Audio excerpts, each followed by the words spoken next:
Masculine strength is not an abstract idea. It is not something you inherit. It is not gifted by society nor approved by emotion.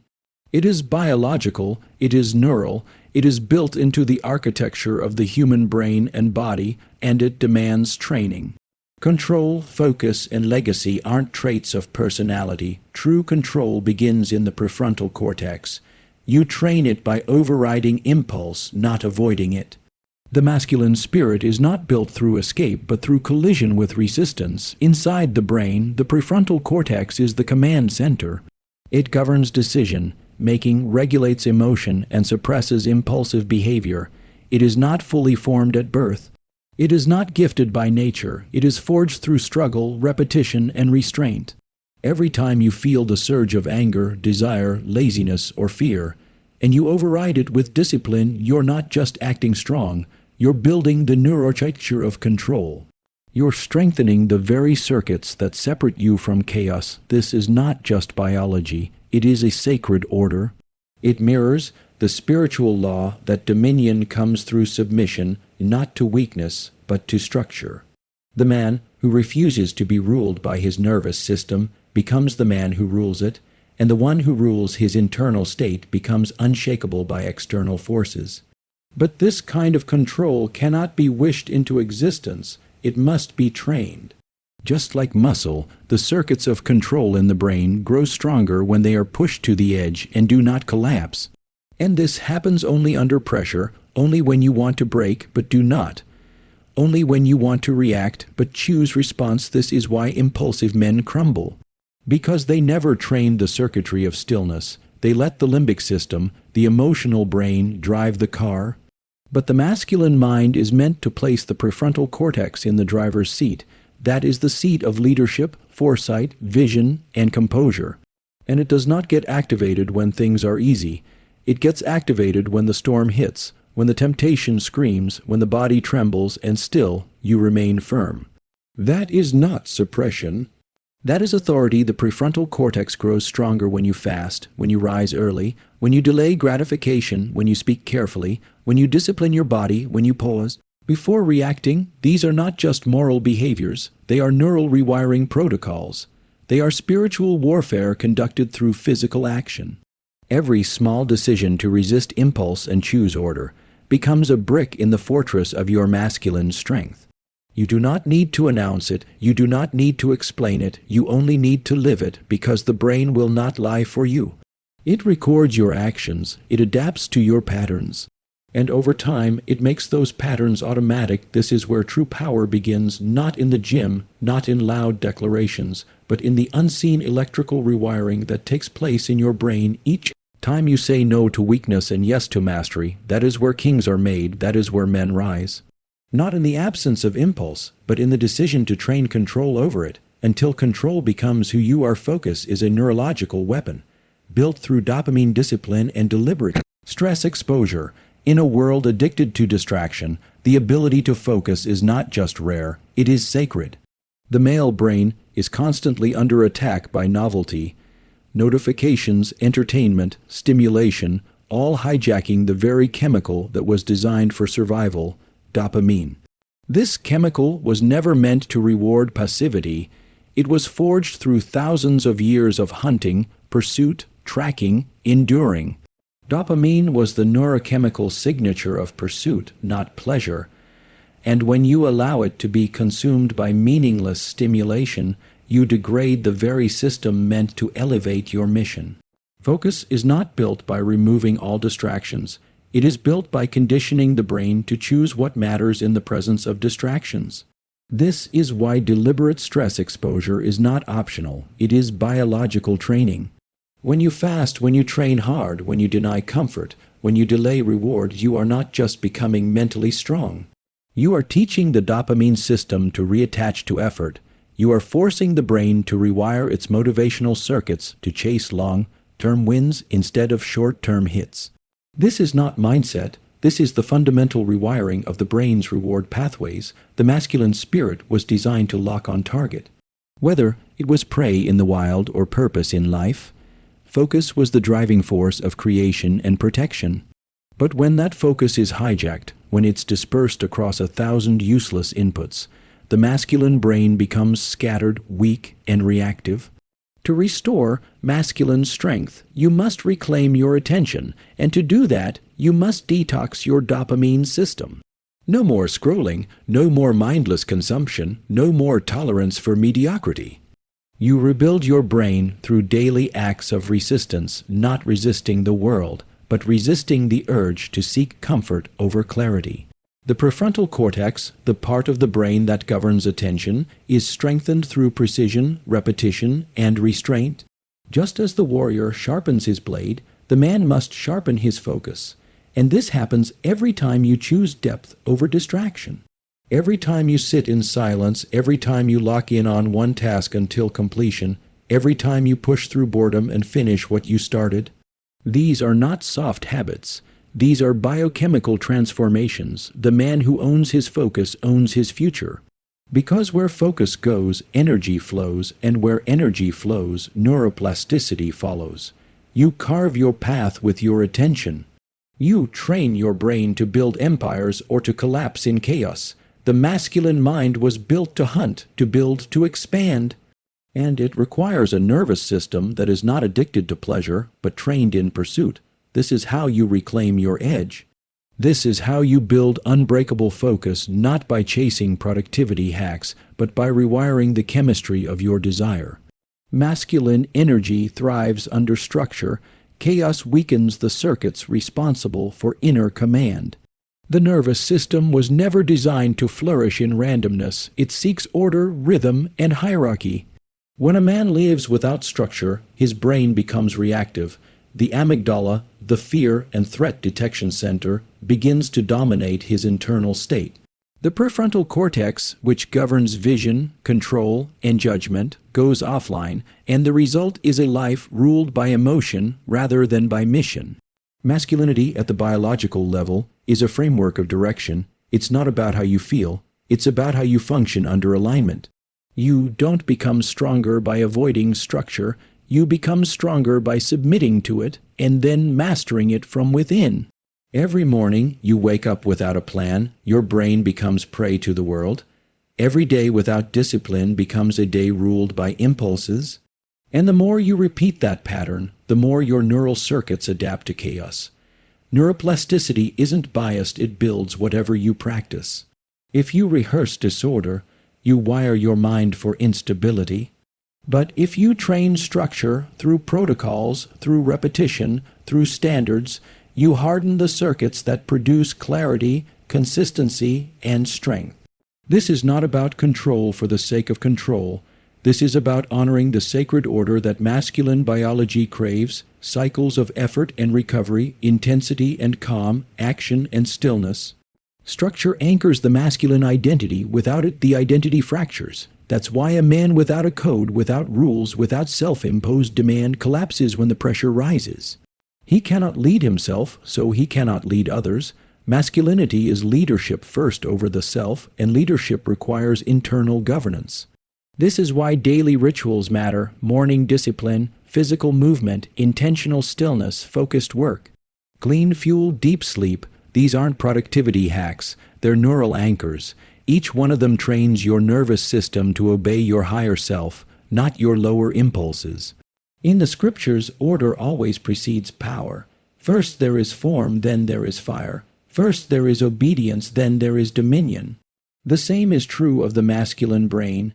You don't earn respect, confidence, or power by chasing them. You earn them by living in structure so well that those qualities become inevitable. Masculinity is not a vibe, it is the outward expression of a deeply trained internal system. When your nervous system is ordered, your thoughts become sharp, your actions become clean, your presence becomes magnetic. You don't force it, you embody it. An embodiment only happens when your inner world is not chaotic, but calibrated. The modern world rewards chaos, feeds on it, entertains you with it. But the masculine man rises by rejecting it. Not by escaping from the world, but by ruling himself so deeply that the world cannot shake him. Structure is not bondage. It is liberation through mastery. When you command your patterns, you command your destiny. Legacy is not a concept, it is encoded in your biology, and it begins with how you shape your brain under pressure. Every man is born with circuitry designed to extend beyond himself. That drive to build, to conquer, to protect, to lead, it is not an ego fantasy. It is a neurobiological reality. Your nervous system is wired to think forward, to move outward, to endure now for the sake of something greater later. But that wiring must be activated, or it remains dormant, and the modern world has sedated it, numbed it, mocked it, trained men to chase immediate comfort rather than build eternal impact. But the truth is, your brain still remembers. Deep in the hypothalamus, in the dopaminergic midbrain, in the circuits of sacrifice and reward, your biology is waiting to be reignited. Legacy requires vision, and vision is not imagination. It is a neurologically trained pattern of future orientation. When you discipline your mind to think long-term, you activate the prefrontal cortex in a way that changes your chemistry. You don't just think clearer, you feel stronger, because your body aligns when your mind locks onto purpose. And this is where most men fall. They live in survival mode, always reacting, never designing. Legacy building is not for those who fear delay. It's for those who embrace it, who understand that every repetition, every quiet act of discipline, every moment they refuse the easy path, is a seed in the future they may never see but are destined to shape. This is a spiritual law and a biological principle. The man who lives for legacy trains differently. He doesn't seek applause, he seeks alignment, he doesn't chase pleasure, he sacrifices for power, he doesn't collapse under delay. He grows more precise in it, because he knows his nervous system was built to adapt, to harden, to sharpen under time and tension. You are not made for comfort, you were made to endure for the sake of something bigger. That's why fathers lead. That's why warriors fight. That's why builders create, because the masculine nervous system finds its deepest satisfaction in creating what lasts beyond him. You don't need to talk about legacy to build it. You need to train your biology to match it. Your daily structure is your declaration. Your restraint is your architecture. Your suffering is your signature. You will not always be seen, but your imprint will last. This is how masculine strength becomes eternal, not through shouting, but through shaping reality one focused action at a time. The modern world wants men distracted, reactive, soft, but your nervous system wants you calibrated, sacrificial, and sovereign. Choose which one you'll serve, because the circuits you build now will either leave behind noise or name. And that decision is made every day by how you direct your mind under pressure. Aggression is not toxic. It is a biological force, and whether it builds or destroys depends on whether you've trained it. Every man carries within him a reservoir of raw power, a fire that originates not in his emotions but in his neurology. The medial hypothalamus, the peri-aqueductal gray. These regions of the brain are ancient, forged over millennia of struggle, survival, war, and conquest.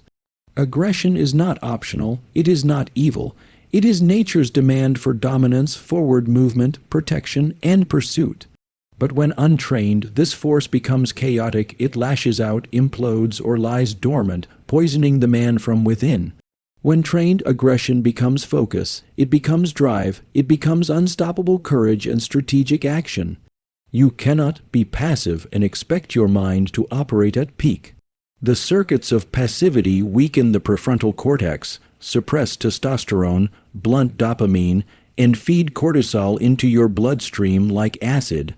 That's not peace, that's sedation, and sedation breeds depression, weakness, and quiet resentment. The masculine brain was not built for stillness alone.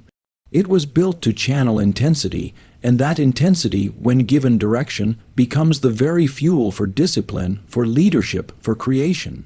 If you deny your aggression, it does not disappear, it turns inward, and men who internalize their fire either explode or fade away. You are not designed for either. To train your aggression is to honor it. Through physicality, through mission, through clarity of aim, you forge that energy into something sacred. Every rep under the bar, every sprint until your lungs collapse, Every minute of focused execution in your work, this is not just action, this is nervous system refinement. Your brain begins to see discomfort as fuel. Your circuits start to prefer intensity over ease, and in that transformation, you reclaim your masculine edge. Not by becoming violent, but by becoming immovable, not by suppressing your nature, but by owning it with authority. Scripture doesn't condemn the warrior spirit, it commands it to be trained. The lion doesn't apologize for its roar. The man shouldn't apologize for the fire in his chest, as long as that fire is governed by vision, not vengeance. You were given strength to protect, to lead, to build. But that strength requires you to stop treating your biology like a liability. It is not your enemy, it is your entrance to power. The key is not to suppress what's inside, but to sanctify it through discipline. If you feel restless, if you feel like there is something inside you that the world keeps telling you to quiet, that is your signal. Your body knows you were meant to push, to pursue, to overcome. The modern world doesn't need softer men, it needs more trained ones. Aggression in the hands of the focused becomes protection for the weak, progress for the future, and presence that cannot be ignored. Train it, own it, channel it, because that fire within you was never meant to be extinguished, only directed. Testosterone is not just a hormone, it is the signal of sovereignty in the male nervous system. It's the molecule of drive, of boldness, of conviction, and clarity. It dictates not only physical capacity, but mental sharpness, emotional resilience, and the very chemistry of how a man meets adversity. And yet, modern life is engineered to destroy it. Sedentary routines, digital overstimulation, endocrine disruptors, poor sleep, chronic stress, each one a silent assassin of the masculine chemical code. But the truth is, you were never meant to passively suffer this decline. Your biology was built with switches, and testosterone is a switch you can flip with action, not just wait for with age. When testosterone levels rise, dopamine becomes more efficient, cortisol becomes more regulated, fear becomes manageable, and assertiveness becomes natural. You stop second guessing, you stop shrinking, you begin to step forward, speak up, take risks not recklessly but righteously. This isn't toxic masculinity, it's neurochemical leadership. Because when your body is optimized, your mind sharpens. And when your mind sharpens, your mission becomes non-negotiable. Testosterone is the neurobiological permission to go to war for what matters with precision, with force, with peace when earned. Training, fasting, cold exposure, sleep discipline, sun, resistance, these aren't just routines, they are chemical initiations. You earn higher testosterone by facing resistance, by doing the things weak men avoid, by leaning into the discomfort that forges dominance at the cellular level. There is no pill that replaces purpose, no shortcut to hormonal sovereignty. Your nervous system rewards integrity. It rewards effort. It rewards the man who does not negotiate with weakness, not because he's fearless, but because he's trained his chemistry to follow courage instead of fear. In ancient days, a man's strength was tested through battle. Today, it's tested through consistency, through waking up with intention, through choosing discomfort over distraction, through cutting out the things that drain your signal, poor food, weak sleep, mindless scrolling, and passive living. Testosterone is not found, it is built. And it's built in the blood, in the breath, in the barbell, in the battle of the mind against its lower impulses. You are not just lifting weights or pushing limits, you are signaling to your DNA that the man is awake again. The masculine spirit must return to the throne of his own biology, not by chasing vanity, but by honoring the sacred role of strength. You are not designed to fade, to fall, to forget who you are. You are designed to reign through chemistry aligned with purpose. Testosterone is not magic, it is not ego, it is divine fuel for a man's mission. And the moment you reclaim it, you begin the process of returning to your natural power. Not the counterfeit power sold by culture, but the real biological sovereignty that no one can give you and no one can take away.